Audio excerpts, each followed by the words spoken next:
and welcome to the Level Up Lounge. I'm John Richardson, joined as always by Dwayne Wilson-Clark, and today we have an episode dedicated to esports, and for that we have brought along one of the leaders within the region's esports space, and that is Klaus Kajetski, who is the CEO of YaLLa Esports. Klaus, thank you very much for joining us today. Thank you for having me. No, you're more than welcome. So, just wanted to, before we touch on obviously going into what YaLLa Esports has been doing since its time, am I right in saying it was founded back in, was it 2016 now? That is correct, 2016. Officially, there was a little bit of sparkles even before. And obviously you've grown in that time to be in quite a prominent sort of name within the local esports space since that sort of over those years. We've been going back and forth talking to each other for probably about 5 or 6 years now, I would imagine.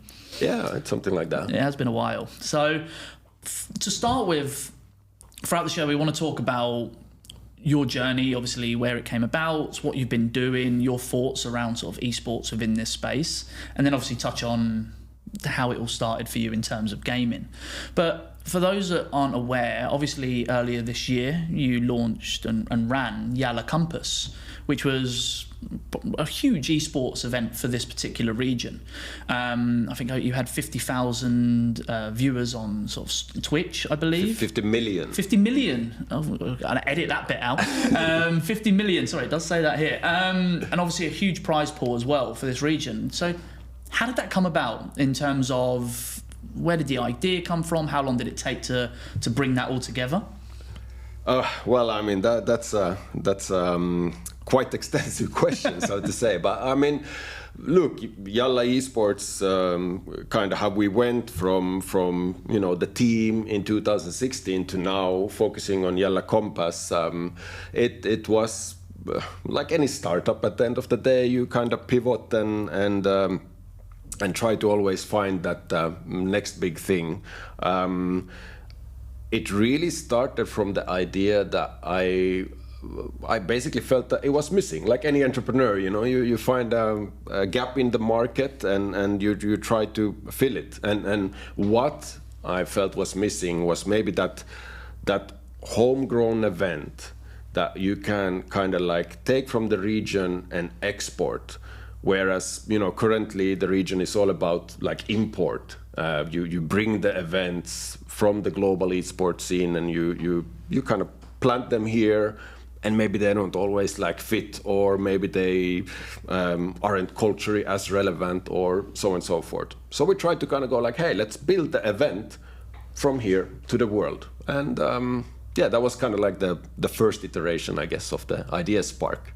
Perfect. And obviously one of the big things, and one of the big things for us, and what I noticed, was the job creation part of it. I think it was 250 jobs or so, there or thereabouts, was created with this event. Yeah, I mean, like the events business, it's a lot of work that goes into putting an event like this. People always think of esports event. Okay, there's, I don't know, 10 people on the stage playing and maybe like a couple people. No, it's roughly around 250 people that needs to be synchronized to bring something like YaLLa Compass to life. Obviously, it is a lot of like seasonal workers and volunteers, and then obviously also like our full-time employees at YaLLa Esports and everything in between.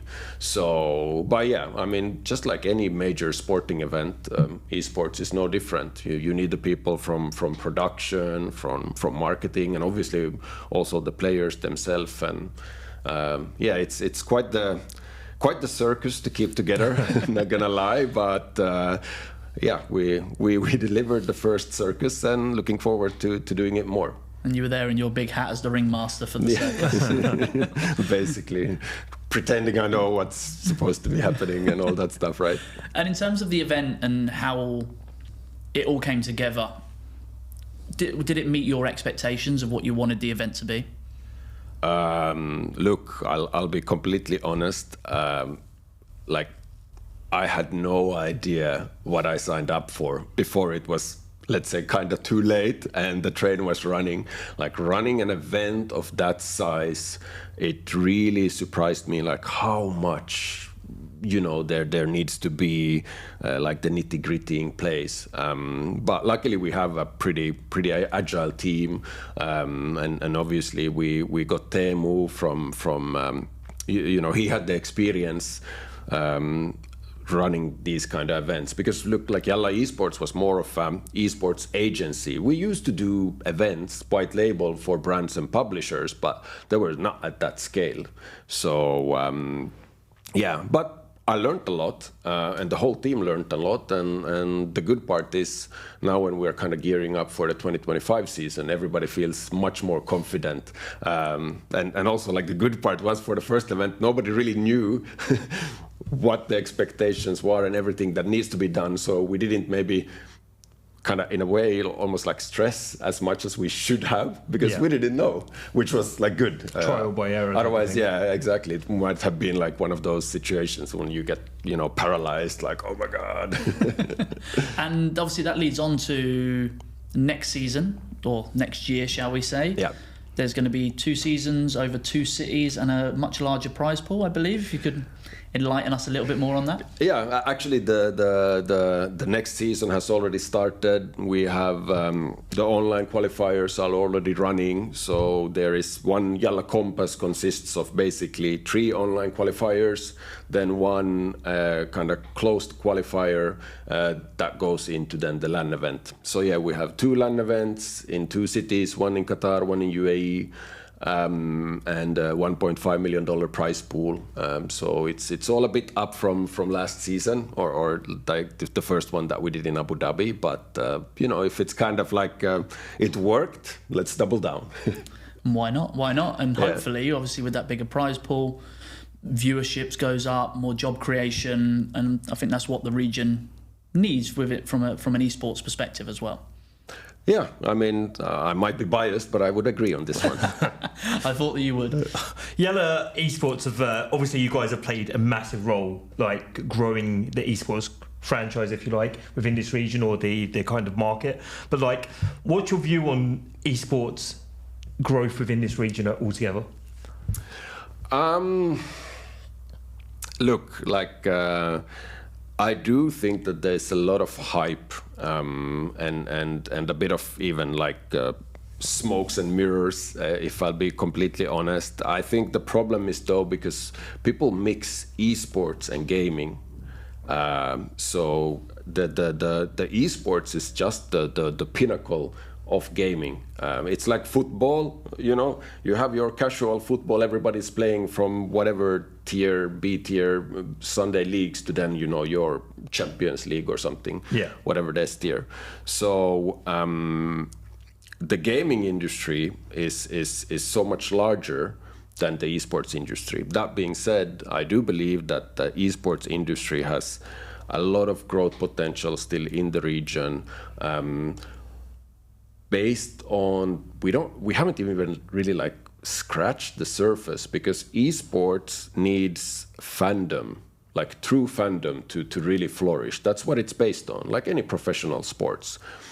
And that kind of fandom comes from you know, generations kind of playing games or playing any sports for that matter, and kind of like growing up, and maybe they have a big brother competing or you know, something like this. And that is only now starting in the region, because we didn't have, you know, superstar athletes from the region. Now we are, I mean, still, it's not like we have an abundance of them, but we have some, and especially on the content creation side, we're starting to find these kind of superstars in the gaming space. So yeah, I mean, I definitely feel that there is room for growth, but it's you know, it's kind of combined with the gaming industry is maybe what I'm trying to make the point here. What would you say that YaLLa Esports, what would you say that your role is within the kind of ecosystem of esports over here? Well, I mean, look, I do feel in a way that we have played quite a big role, you know, from being one of the first kind of teams that created then opportunities for athletes in the region, and then going into more of an agency model where we then created these various kind of roles from marketing and production and so on and so forth. But I think on a personal level, and then also on a YaLLa Esports level, I have always tried to, like, if there's an initiative that pushes gaming and esports in the region forward, I will support it. I will, be part of it, whether it's coming on a podcast or, doing like anything that like, whether it's, like commercial or not. I do it because we just want to kind of grow the pie, because when the pie grows, then everybody grows. But I do feel that looking back now, the coolest kind of concrete example I have to give is that when I look now in the gaming industry in Dubai, actually around the region, even in Saudi, there is so many people now in gaming industry positions, whether it's like in the Saudi Esports Federation or whether it's at the publishers, and it's like, oh, that's a YaLLa alumni. Oh, that guy used to work at YaLLa Esports in 2017. Well, that guy used to play at YaLLa Esports in 2018. So that's kind of like a cool trickle effect when a lot of people that used to be part of YaLLa Esports are now in very important positions in the gaming industry around the region. So you could say YaLLa Esports has been a bit of a stepping stone for many people's esports and gaming careers. Yeah, I know, I see that a lot. What do you feel like the government has kind of supported a lot in the kind of esports arena? Not globally, but within the region? Supported in the esports arena, you mean? Yeah, within the kind of development or kind of growth of the sector. Okay, okay, in the ecosystem. Yeah, I mean, look, again, there's a lot of initiatives going on, but sometimes the problem is then also that these initiatives are like great ideas, but then maybe they might be lacking an execution plan. Yeah. Now the good part is now they have started to become more basically coming and ask, like, hey, we have this idea, like, do you want to be part of executing it, for example? I'm part of this Dubai Games Group, which is essentially like a steering group led by the Future Foundation. And they have then invited people from the industry to come for these meetups where we then can at least like raise our opinions and give feedback. So they are good. Maybe the problem is also then now that there's so many of them and they're kind of all working in silos. Yeah. So now I feel almost like, okay, great, all these initiatives are here. How can we kind of tie them together? And that's actually been one of the kind of success stories, in my opinion, with YaLLa Compass, is where like now it's starting to become, let's say, a big enough initiative in itself, YaLLa Compass, to then bring these different entities together to support YaLLa Compass essentially in one shape or form, to then support the greater kind of ecosystem as you were talking about. Okay, cool. Perfect. So that kind of leads me on to, what do you think really needs to happen in this region to help further sort of promote, support and grow not just esports but gaming? And I'm looking at this from not just government initiatives and policies, but infrastructure. We're talking private companies or semi-government companies adding support. Like when I asked this question, I'm posing stuff like, I think we had a conversation, or it was something that was brought up around, with your esports events, you've got people flying in from all over the world. Can Emirates support? Can Etihad support? You've got your internet providers with your EITC. What sort of support do you think can be provided to just further kick on the esports and the gaming industry here within this particular part of the world? Well, I think, it's not only, as you said, the governments that needs to be supporting this. This is an industry, and for example, YaLLa Esports, we're a private company, right? So it's you have the government support, but then you need to, for example, get the local brands to maybe like what we really need to do is we need to get them to understand esports and gaming, because once they understand how engaged the audience is and how great opportunity being part of the ecosystem is for a brand, they there's no reason not to support and partner and sponsor these kind of events, for example. There's a bit of an education thing, and the education is also very important for the parents. That has really shifted now in the past couple of years, but that was, let's say, in 2016 the biggest bottleneck. Yeah. Like try to sell the idea to a talented gamers, in his 15 to 20 years old, his parents, that let this kid work with YaLLa Esports to take his gaming career seriously. That would not fly in 2016.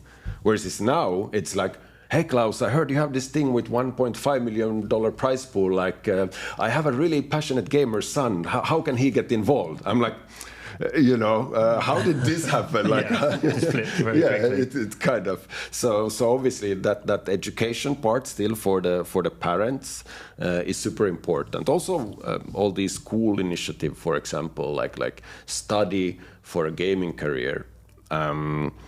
These like basically the parent needs to allow the kid to go and study whichever field in gaming it is, and that is that still needs a bit of a seal of approval, let's say.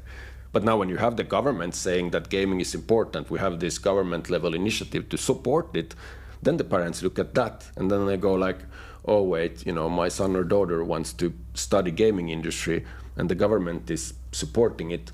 I see the career path. I see the future. Because at the end of the day, a parent just wants good for their kid, obviously. So it was not necessarily that the gaming was bad. It was just that they didn't maybe see the security of a future putting their kids' time in gaming.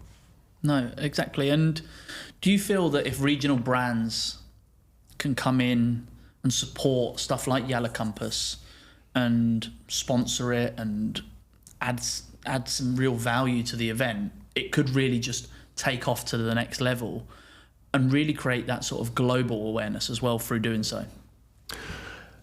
I mean, like for us at YaLLa Compass, when we, for example, integrate our partners, it's not about just slapping a logo on a logo wall or something like that. I have a great example where we had Humantra, local company from here. It's like electrolytes. Yeah. Charlie used to do an esports gaming startup back in the day. Okay, so so they, for example, were partners at YaLLa Compass in Abu Dhabi. Very simple, small activations. Every player got like a couple of these. We were like saying, oh, it's a bit hot in Abu Dhabi, here's some hydration. And then in the prac rooms, we had these sachets. And, on our tournament Discord, usually there's three things or very few things, let's say, that the players want, and it's like, I want to have bananas in my prac room and Red Bull or an energy drink, and then basically internet.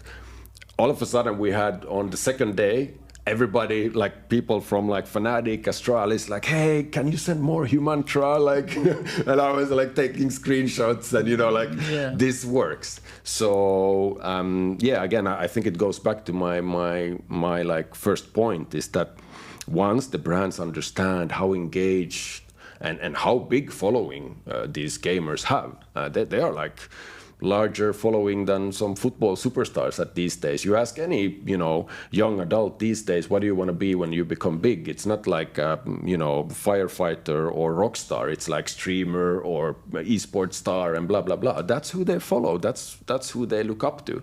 And if this guy then says that whatever, this or that brand service is good, most likely they will at least try it. Well, I think that's why that energy drink Prime kicked off so much. Exactly. Look, whether people disagree, or don't agree, or let's not get into that. I've heard some opinions of what it tastes like. I've personally not tried it, but I know I think it was Gordon Ramsay was quite critical of it, for instance. But from a marketing perspective and from an audience perspective, in terms of a lot of it is that internet age, they've blown up and they're now sponsoring football teams. They're sponsoring UFC.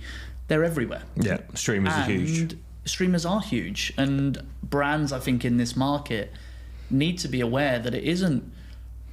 Dubai was always a billboard advertising space. If you drive down any of the big roads, there's these huge billboards that you don't really get in the UK anymore. I think the US is still quite big, but marketing nowadays isn't done on billboards. It's done using influencers. It's done using streamers that if they promote something, it blows up.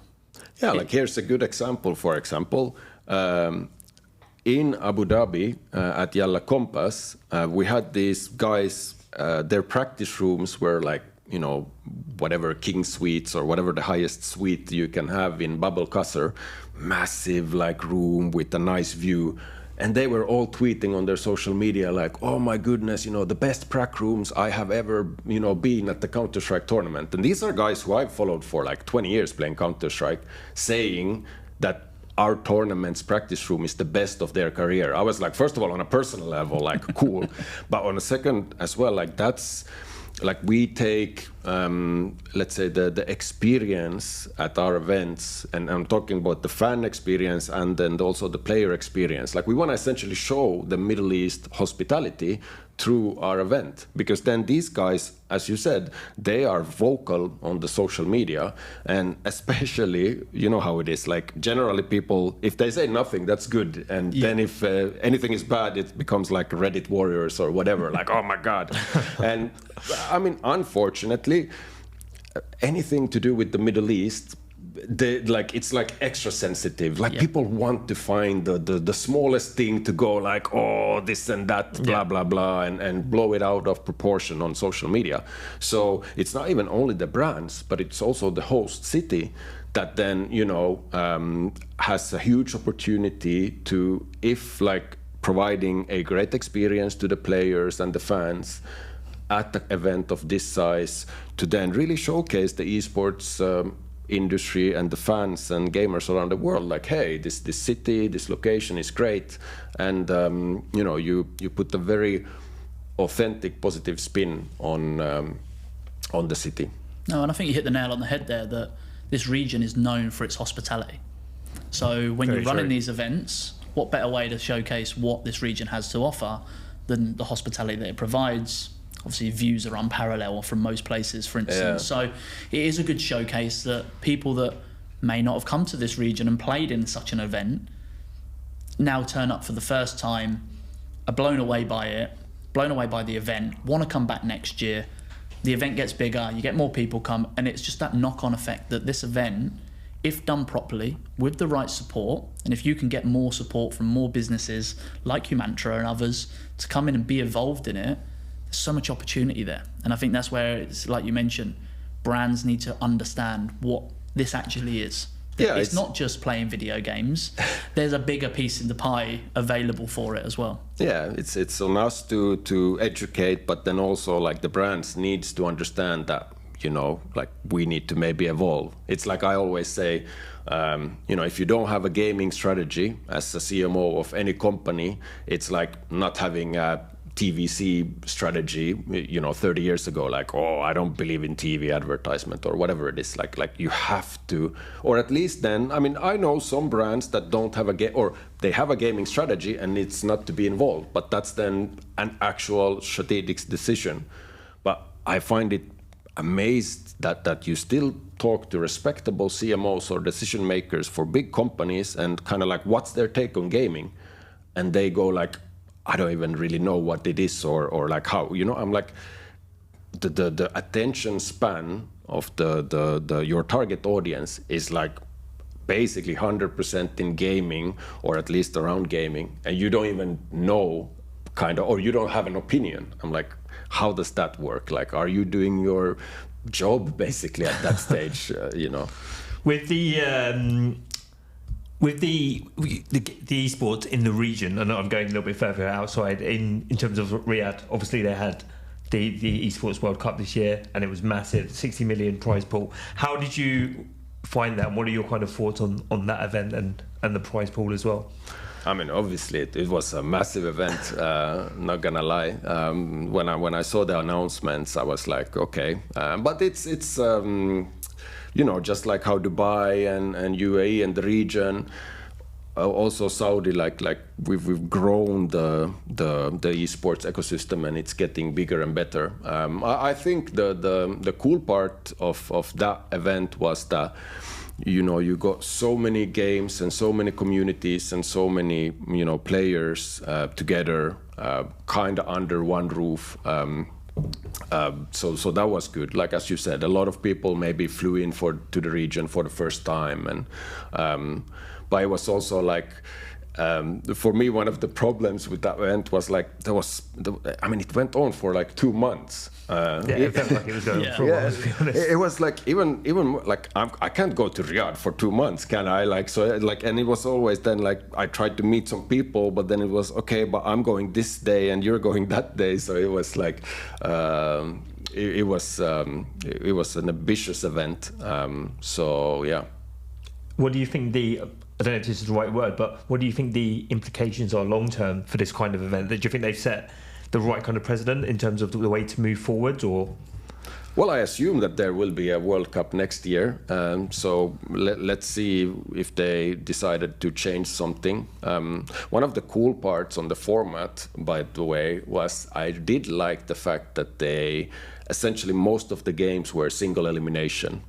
That kind of like you know, imagine you practice and then you fly all the way to Riyadh and it's like one game you get knocked out and you're knocked out, you know. So I kind of like that. Some people were like, oh, that's quite brutal, but you know, I think that was good, a bit more competitive. But yeah, I mean, like honestly, it's like, for example, if you compare to YaLLa Compass, where it's like, you know, one title, one tournament, and then there it's like so many titles and so many tournaments and the whole kind of point system for the clubs. It's it's very, like, I can just imagine how hard it is to manage than that. Do you see any kind of complications coming up with the Esports World Cup or with the format or that they have so far, or any challenges ahead? Well, from a team's perspective, I did you know, discuss with a lot of the team owners, and one thing that I kept hearing is obviously like, if the idea is to be like the best team, the best kind of club across all these titles, but then, you know, it's quite costly to have top tier teams, you know, and then if you all of a sudden, let's say you are a club that has a great team in Counter-Strike, for example, but then all of a sudden, to be able to be competitive on this kind of club level, you need to go wide. So then it kind of forces some teams that are really good at, you know, 1 or maybe 2 games to add 10 more rosters in 10 more games, and that requires resources, and even like it requires a completely different like maybe the community of a game is completely different. You need to cater to another kind of social media content. Then, you know, it, like, let's say I'm a good community manager for Game X, that doesn't translate into being a good community or social media manager for Game Y. So yeah, it's not easy for a team to just like, oh, now do all this. Plus, what I don't like from a player perspective, like already now you can see that quite a few of the teams that were signed for the World Cup, now the teams are basically, you know, canceling their contracts, because you know, they're not going to be paying them for the whole year. So that's always like a, you know, as somebody who wants to think from the player's perspective as well, like it's not maybe nice to get like a contract for just 1 month and then out. So it's also like great to criticize, or not even criticize, but it's not like I have a solution. So just something is problematic in a way, though. Yeah. Do you think that the amount that was invested in terms of the prize pool and the scale, does that, compared to what you're doing with YaLLa Compass, do you look at that and go, this makes it more difficult for us now in a way of we're somewhat competing? Or do you look at it completely separate and go, they're doing their thing, we're doing ours, and it doesn't matter what they're doing? No, I mean, like, I think anything esports that happens in the region is you know, net positive to growing the pie. So like, let's put it this way: I probably wouldn't do like a YaLLa Compass in Riyadh, at least not, let's say, next to the World Cup, right? But then again, you know, I can have YaLLa Compass in Qatar or UAE and so on and so forth. But no, I don't. Like, for example, even our calendar or like the events calendar for YaLLa Compass, we always make sure with all the other, you know, events that we don't have competing weekends, because there's no point in trying to do like a S-tier event of the scale of YaLLa Compass at the same weekend, and somebody else might have a similar event in London or anywhere in the world. Because then you start to compete of the same players, the same teams. Like, all of us wants to have the best teams present. So I guess the net winners here is the teams, because they have like so many tournaments to play in now. That the calendar, especially for Counter-Strike in 2025, looks crazy. I mean, like. The team's gonna travel a lot. It's good to be a Counter-Strike player then. So. Yeah. The question before we sort of move on to some other parts of the show is, if somebody's wanting to get into esports, someone's watching this, or even just someone in general wants to get into esports, what piece of advice would you give to them to go about that? Like, and this could be someone who's fresh out of school, fresh out of uni, or just someone that wants to be a part of this space and this industry. They've seen it blowing up, they've seen what's going on in Riyadh, they've seen what you're doing in Abu Dhabi, and obviously next year in Dubai, and just want to be a part of it. What would you sort of say to them? Well, I would say, you know, get your hands dirty. So, for example, when we have our events, we have a lot of, you know, volunteering opportunities. So you can kind of like come and learn.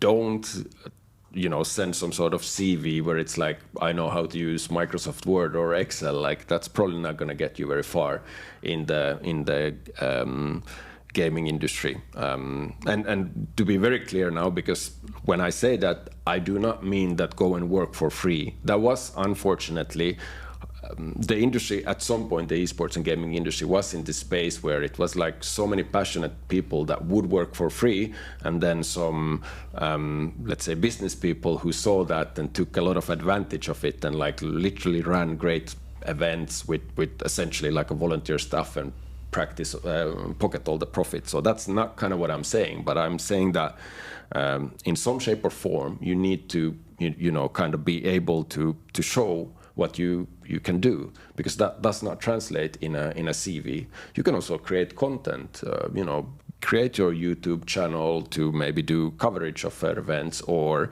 just take some gaming content that other people do and start making cool edits out of it, and then, you know, that's a way to showcase that I can be part of a production team. Or, you know, contact a gaming specialized talent agency or like agency like yours, and, you know, see if there is any jobs that fits, because there is a lot of transferable skills. Maybe you are good in social media. There's still a lot of social media needed in the gaming industry. So yeah, just and maybe also go to events. Like, that's the good part with UAE especially. There is like a gaming event or a conference or whatever, I feel like, every single week. So, you know, go to them, talk to people, introduce yourself, and, you know, create that network. Perfect. Thank you for that, and thank you for the plug. We didn't even ask for that. So it obviously helps. But I just want to sort of move on then to sort of beyond esports, where your love for gaming really began. Because I looked into your background, and you had sort of an interesting path into where you're at now. You come from like a sales background, which I was quite surprised when I saw it. But where did it all begin for you in terms of that love for gaming? Like, where were you? Did you grow up a PC gamer? Was it a console, handheld? Like, what was the first thing that really stood out to you? So the first, it was a console, like that gray Nintendo box. I think Nintendo 8-bit it's called. Classic. That was the one that I properly played. Now I'm, I guess, like giving away my age, how old I am. But yeah, so I even had like this touch point for the really old Atari, but I was like too young to really get into that. But yeah, I mean, like, Games was always a kind of like very fascinating for me. Like I liked computers, I liked technology. I mean, I'm originally from Finland, so you know, mobile phones was a thing in Finland like early on, like those really massive ones. Like Dad had one, and I was like, oh, what is this? So yeah, interested in technology, and then obviously the storytelling of games. I would say, yeah. What was the first game you fell in love with? First game I fell in love with, well, on this Nintendo 8-bit, there was like Zelda. Classic as well. But that was like, and then even looking back, I really don't even understand like what I fell in love with, because I definitely like didn't know English well enough to really understand the whole story, and still that game, and it was definitely not the graphics looking back at it, right? But still, and then obviously Super Mario, and then like funny enough, Mega Man was one of them, which I put on today, which I didn't even know that. Yeah. But the funny thing was, I had two to choose from today, and it was this or Zelda. Oh, really? So either way, I was winning in terms of my T-shirt selection for today's show. So, yeah.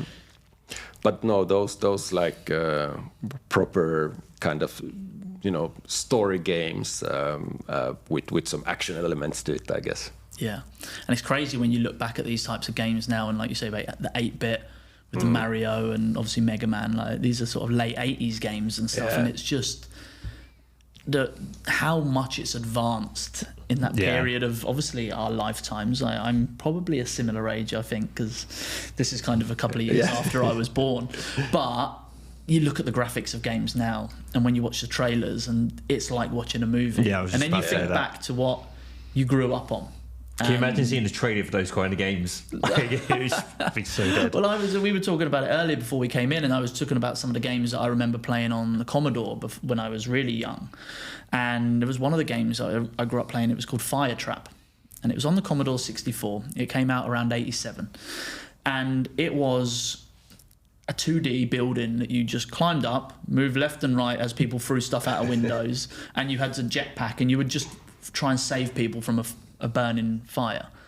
Most basic, simple game, but it's one of those ones that I remember just growing up playing, a bit like your Mega Mans and stuff, that there wasn't much to them, there wasn't much depth. But at the time, they were just mind-blowing to be able to pick up a controller or a joystick and just be able to play them. So, but the involvement, I think, of games is one of the biggest industry sort of advancements when you look around at where we are nowadays. What's your favourite game of the last decade? Last decade. Look, I'm a like avid World of Warcraft player, and obviously Counter-Strike. I knew you was going to say that. I knew Counter-Strike was coming up. I was just I mean, like, look, there is a reason why both of these games essentially have like a 2-decade history. Yeah. Also, I have. I really want to make this study official at some point in my life, but I have a very, very strong theory.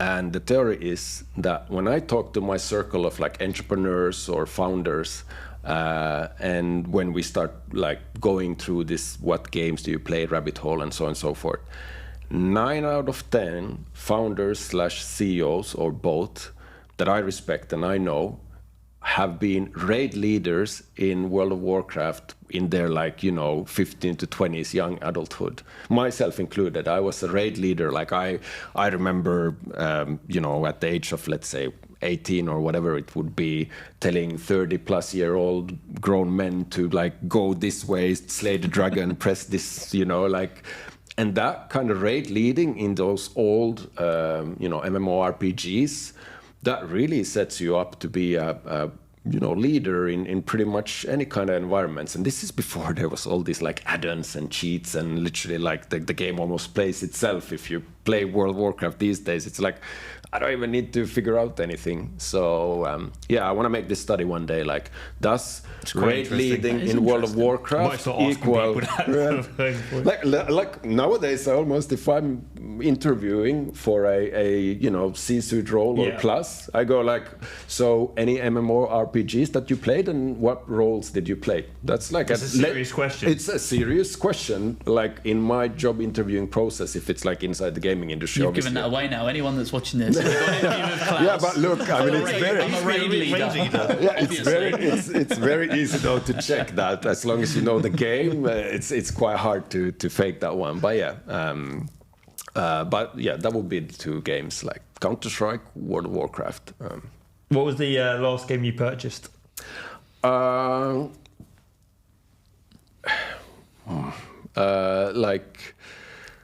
Premium games are something that I don't like play that. I think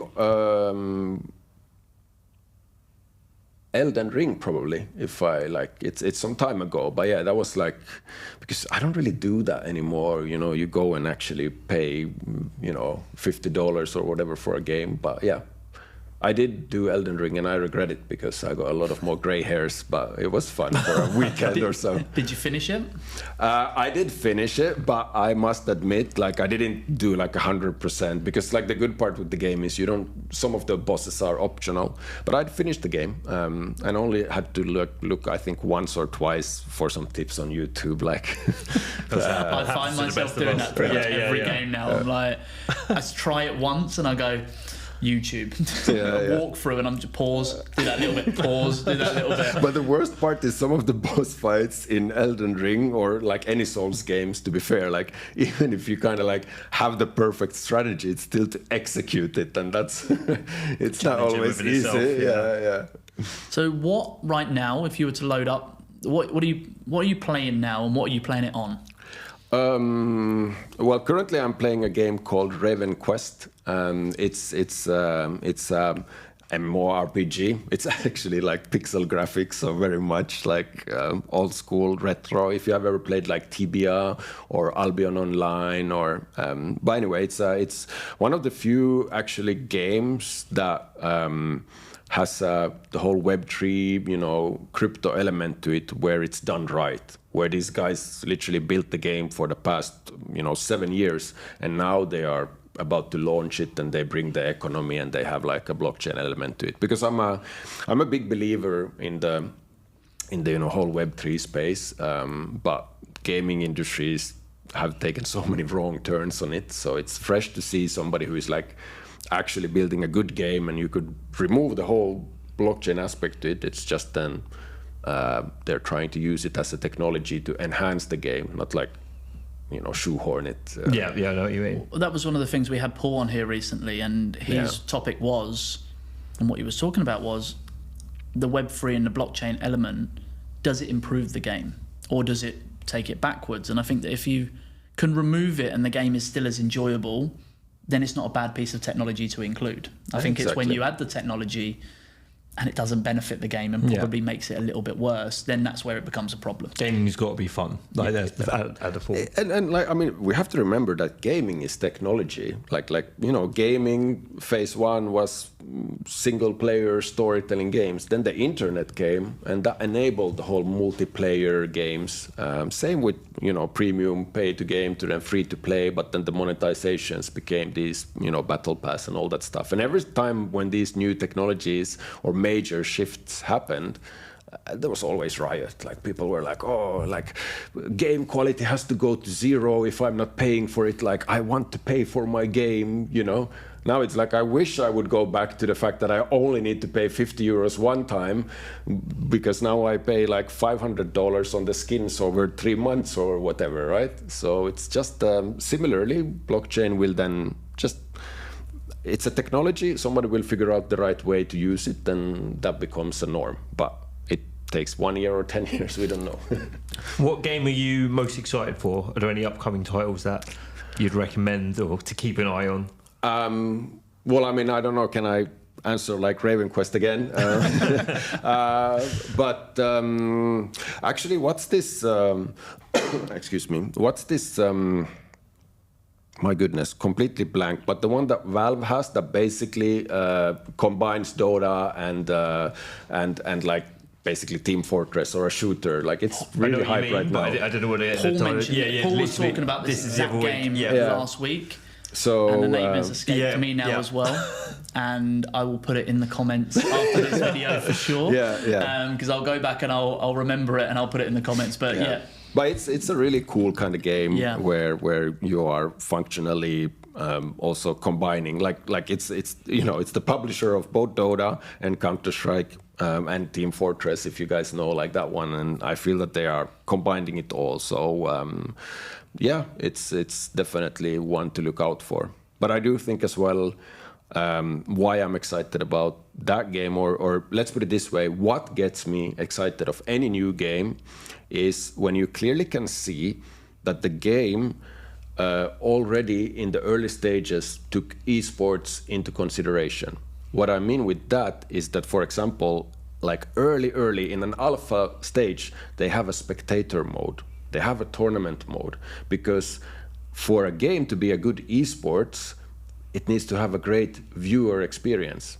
A great example is actually World of Warcraft Arena. I actually think World of Warcraft Arena, like which is the PvP mode, like 3v3, it's probably the most beautiful esports there is, if you put it like on paper or in an Excel sheet, because it's super balanced, it's super deep, it's super, skill intensive. You need to be really good. The problem is that the viewership experience is literally a ton of explosions and colors, and unless you are like super deep into the game, you have no idea what's going on. That can never become a popular esports because it's only enjoyable for super niche audience. Kind of same with fighting games. Like I don't enjoy really watching like Street Fighters because I don't understand the... There's too much going on. It's just like spinning, flashing, and I know what you mean on that one. But if you watch, for example, Street Fighter or Tekken with somebody in it and let him kind of explain to you, and he goes like, okay, count the screens, count the frames now, like that guy is gonna punch in like 1, 2, 3, but did you see that in the second frame he did block because he knew, like you need to have somebody to explain to you all the beautiful things happening.